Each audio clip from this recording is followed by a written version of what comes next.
Hello and welcome to another episode of Just in Time Worlds with your host Marie Mullaney. Today I want to talk to you about making up languages for fantasy worlds, why I prefer just making up words as opposed to making up a whole language, and how I picked the words that I made up for my world. I hope that you enjoyed today's episode. If you haven't yet, please do hit the subscribe button down below. Okay, let's get cracking. First, why would you make up a language for a fantasy world? Well, it seems fairly obvious that people would be speaking different languages from English. But commonly, we assume that somebody has simply translated the language spoken to English, so you can just use English words. There are some concepts that are sometimes nice to have fantasy words for because they convey the impression to the reader that this is not something which is commonly found in the English language. Now, there are people who make up a whole fantasy language. The reason why I don't like this approach is because, to my mind, a fantasy world will not just have one language, it will have many. So to realistically use such a language, you don't just make up Elvish, you would need to make up Elvish Northern, Elvish Southern, Dwarvish Underground, Dwarvish Above Ground, at least 5 or 6 different human languages, and that's just on one continent. If you think about Europe, we have a multitude of languages. Now, granted, many of them share a lot of similarities, but where I live, Finnish doesn't share similarities with any of the European languages. None. If you're going to go for realism and you're going to make up a language, really you should make up many. And that starts becoming a lot of work for very little payoff. Hence why I prefer making up words. In the back of my book is a glossary of all my words, which I will be going through in order to illustrate the places where I think made-up fantasy worlds make sense. First is magic. Now, depending on your magic system, you probably have concepts for which there aren't words in English because we don't have an actual magic system in the world, therefore we don't have concepts around it. You don't want to be referring to the power source the whole time, you'd rather have a word for it. And that, in fact, is the first word that I made up. The power source of my magic system is called the Ilamar. Ilamar in my world is a universal concept. All languages have the same word for Ilamar. And yes, that absolutely seems weird, and it should seem weird, and there is a good reason for it. It's part of my clues to readers who like to read that deeply that there is more going on with the magic than meets the eye. Then I've got different flavors of magic. The 2 magics that are most closely associated with bloodlines are called Sang Sorcellerie and Dusang. Now, specifically, I chose to have these words influenced by the French language because the Conlang who named these magics when they came from the southern continent spoke a language that is reminiscent of French. I'm not saying they spoke French, obviously they're not actually French, but I decided to use French as my base language for making up words that come from the Conlang heritage. Now, they actually didn't come from Kisangani, the continent itself, but that's a whole different story. So, then hobby is a different form of magic that is internally focused and alters the body. And the names of hobby moves are also called in the Empire, specifically by French-sounding names. This does not apply to the rest of the world. The rest of the world does call hobby hobby. Again, like Ilamar, it seems to be a universal concept. But they don't call the actual skills involved in hobby by the same name as the Empire does.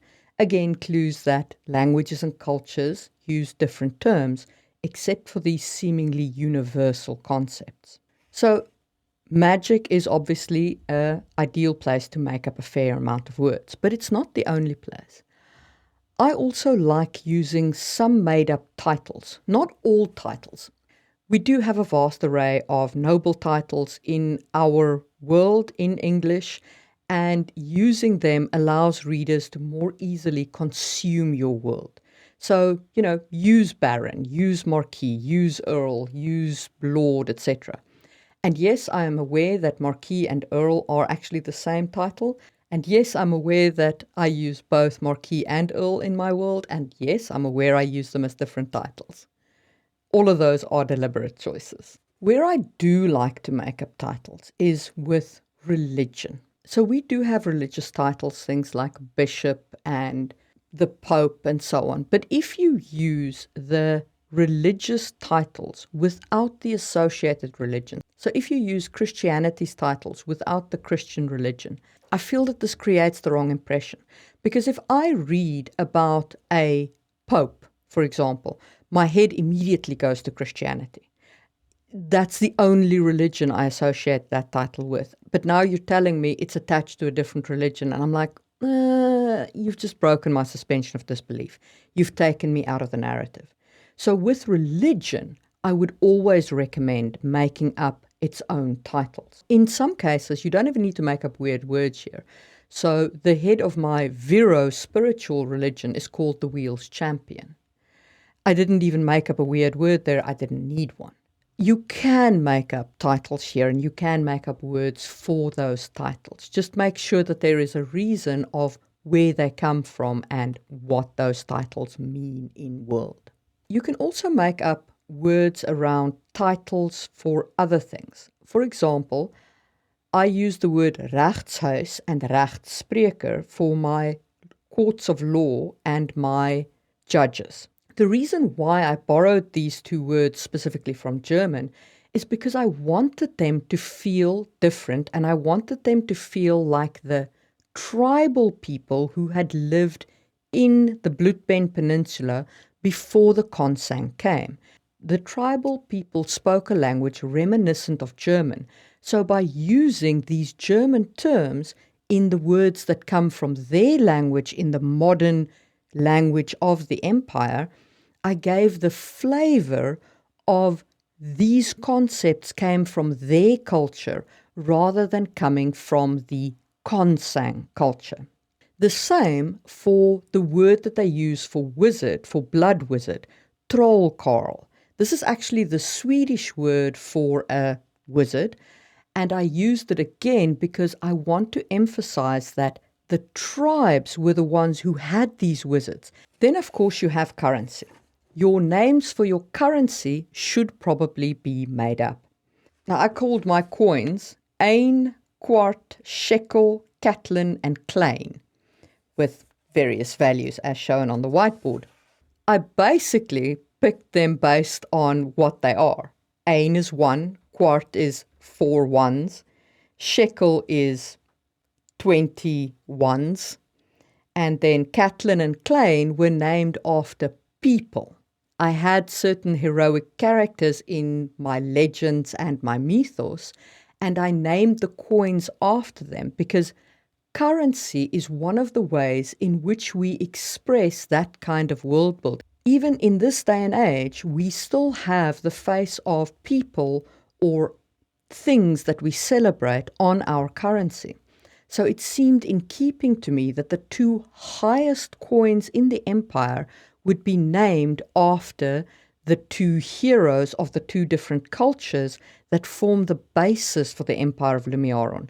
That being the first emperor, the Klein, and the first rechtsspreker who united the tribes, that being Katlin.